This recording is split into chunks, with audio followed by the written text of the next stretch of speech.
What I'm about to share today is completely and utterly shattered my entire view of attraction and how it works in terms of what women look for in a man. And what I've learned over time is something that you'll probably find shocking as well. Now, back in the days of caveman, women were never actually looking for men who had attractive facial looks because facial looks itself could never guarantee their survival. We had a woman who was looking through different tribes and looking for a man who she could select for the mating process. A man's facial looks were not correlated with how well that man would be able to guarantee her survival. What I've learned over time that really opened my eyes is how all this stuff works. That's when it comes to attraction, it always comes back to one thing. And that one thing that always comes back to survival.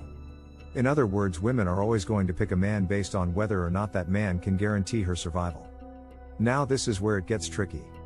Though if you look out into the real world, what you'll notice is that women frequently choose men who treat them terribly over men who we would consider to be good guys.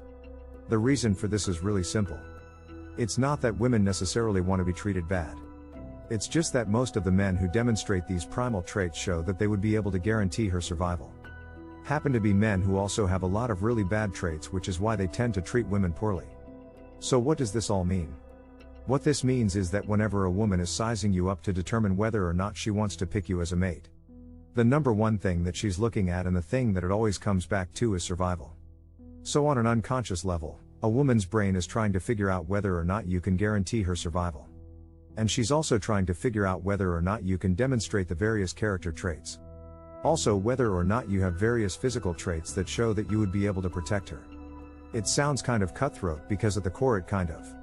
I mean, it's really crazy to think about it, like women are simply choosing men who at the end of the day, if it really came down to it and it was a survival of the fittest situation, or if there was ever a kill or be killed situation, women want to know that the man that they choose is going to be really good at guaranteeing her survival.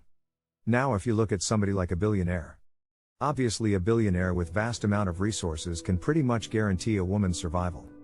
She's either going to have a lot of security with them at all times, or he'll have sufficient wealth to the extent that the woman is unlikely to face any threat or dangerous circumstances. So if we go back to the caveman days, the reason why women never chose men who had attractive facial looks is because facial looks itself couldn't guarantee their survival, and at the end of the day it always comes back to survival. Men who are rugged have physical traits that indicates the presence of testosterone. Or even men who demonstrate behaviors that show that they can basically guarantee a woman's survival are the men that will always going to be the one who women are going to choose, irregardless of whether or not those men are good men or not. So on a primal level, every single thing that underpins attraction is whether or not you seem like a man who can guarantee reproduction, whether or not you appear to be a man who can guarantee survival. Women are not going to look at you and say, well, you know, this guy really looks like a guy who can guarantee the passing on of my genes and my genetic material. But if you dig down to the core of attraction and the core of what women are actually looking for in a man, that is essentially to what their brain is trying to determine. They are trying to figure out if you can guarantee their survival or not. So in practical terms, what you can do is to look at the behaviors that you engage in on a daily basis and ask yourself this question. Is this behavior going to make you seem like a man who is able to win the game of survival of the fittest or not? Because at the end of the day, if you don't look like a man who can guarantee a woman's survival, then women will happily choose other men over you every day of the week. Don't forget to show love by subscribing and like for the algorithm to see the next best way to level up as a man. Check these videos here.